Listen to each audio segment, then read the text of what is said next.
Hey everyone, it's Mike from Mike Olson Art. I hope everyone's having a great day today. As usual, thank you guys so much for taking the time out of your day to check in and hear about some of the card art projects like the one I have to share with you guys today. So I cannot thank you guys enough. So let's just get right to it. So when you're collecting cards, some cards become iconic for all the right reasons. Maybe the player in question breaks a record, or maybe the team wins a championship, or, something positive happens that really elevates that card to a more iconic status. So on the other hand, there's that, chunk of cards that become iconic for really all the wrong reasons. And that can be maybe the player does something, negative off the field, or maybe they just don't live up to the hype that surrounded them when they were starting out in their sport. There's those two batches of cards, and today's card definitely falls into that second batch of those cards that just became iconic for all the wrong reasons. And this one is probably the most famous for being iconic for all those wrong reasons. So why don't we just get right to it? Today's card is a 1989 Fleer Bill Ripken F-Face card. There's going to be a lot to unpack on this one, so why don't we just dive right in. Let's hear a little bit more about the story of this card and a little bit of what went into me making this one. So let's jump right in. All right, so here is our 1989 Fleer Bill Ripken number 616 card, the very infamous 1986 Bill Ripken Fleer.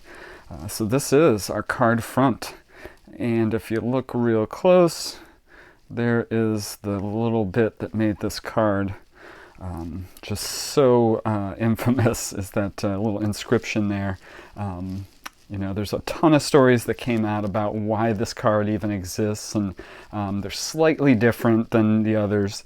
So I'm not entirely sure, the straight story on this, but Bill himself said that he had no idea that this was going to happen. Apparently he put that inscription on a really heavy batting practice bat that just helped him, differentiate his bat from other bats. And a photographer needed a photo one day, so Bill picked up the bat and had no idea it was going to end up on a baseball card, but then, here we are. So, Bill was really mad when that first happened. I think he's learned to kind of embrace what, has happened throughout this whole story. But at the beginning, I've read that he was really upset that they used this photo, and he actually blamed the president of Fleer, Vince Murray, for actually doing this on purpose, just to kind of get a little more publicity. So, that little bat knob there, that's really the cause of all the issues with this card. And you'll see on subsequent printings of this card, they've either covered it up with a box or a little black or white scribble there to, take the curse word out. But, this card is for a collector that collects only this card. And, when you only collect one card, sometimes you need to keep collecting. So he is actually collecting an art card version of a lot of these Bill Ripken cards. And a lot of these, art cards that he's collecting are, just takes on this Bill Ripken card by some of, some really famous card artists. So I'm really grateful, really honored to be part of his collection. But so here is our card front. I tried to do this card 100% accurate. The only place where this card differentiates from the original is this little Baltimore Orioles logo up here. And this Baltimore Orioles name on the original card is white. And because this text is so incredibly tiny, I don't have a white pen or a white brush that's going to do anything like that without making a complete mess. So I just changed it to black. It's a little easier to write in there, and completed the front a little bit differently, but it's still there. So, but other than that, this whole image is, recreated as close to the original as humanly possible.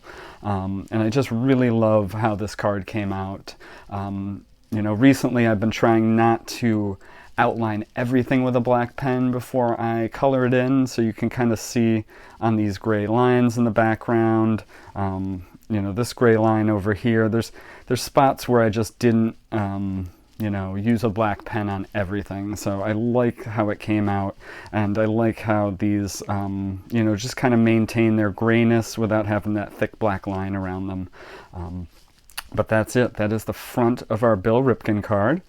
Flip this over, and just a standard back, the way I always do my backs. Bill's name, you know, his team and position, and a little bit of his career statistics.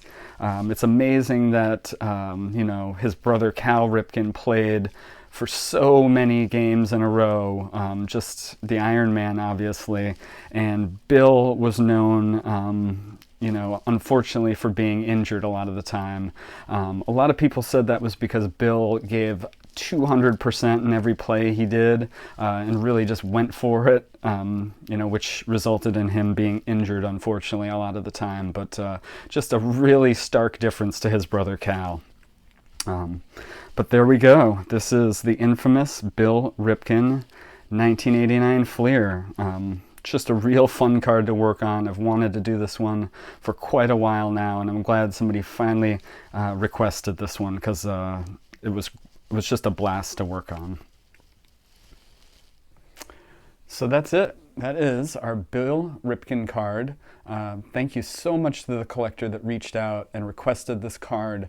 You know, this collector collects this one card, and what's really cool when you collect one card is that sometimes you've got the card and you need to get something else. And I love that this collector now just goes and finds art cards of this particular card and collects that on top of his Bill Ripken collection. So I really hope that this is going to be a really cool part of your collection, and it's an honor that you asked me to even make this for you. So thank you so much. I've wanted to make this card forever, just because of its long and, you know, troubled past, but I finally got the chance to do it, and I really hope you guys enjoyed seeing a little bit more about this card and hearing some of what went into it. So thank you so much.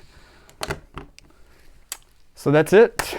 You know, if you guys are collectors of any kind of single card, and, you know, maybe you just don't know where to go from there, art cards are a great way to add to your collection, and I love making them. So if there's something you want to add that's, you know, part of the collection but still a little bit different, just reach out. Like I said, we can make any card that you have in your brain. So just reach out. I'm here. You can send me a comment or a direct message on Instagram, or you can go to mikeolsonart.com and you can get in touch with me there.